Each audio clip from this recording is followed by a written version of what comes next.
Doctor Shri Nanasaheb Dharmadhikari प्रतिष्ठान रेवदंडाच्या वतीने उरणमध्ये वृक्षारोपण पर्यावरण विषयक जनजागृती करण्याच्या दृष्टिकोनातून व पर्यावरणाचे संरक्षण संवर्धन करण्याच्या अनुषंगाने रविवारी 6 ऑक्टोबर रोजी डॉक्टर श्री नानासाहेब धर्माधिकारी प्रतिष्ठान रेवदंडा यांच्या वतीने उरण तालुक्यातील करंजा गावातील नव्याने सुरू झालेल्या मच्छीमार गोदी येथे वृक्षारोपण करण्यात आले। यावेळी मच्छीमार सोसायटी चेअरमन प्रदीप नाकवा, नवापाडा गाव अध्यक्ष मनोहर कोळी, दिलीप कोळी, नारायण नाकवा तसेच इतर सदस्य उपस्थित होते। यावेळी झाडे लावा, झाडे जगवा असा संदेश प्रत्यक्ष कृतीतून देण्यात आला।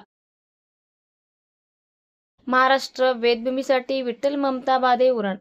ताज्या घडामोडी जाणून घेण्यासाठी आजच आपल्या महाराष्ट्र वेदभूमी न्यूज चॅनलला लाईक करा, शेअर करा, सबस्क्राईब करा आणि बेल आयकॉनवर क्लिक करायला विसरू नका।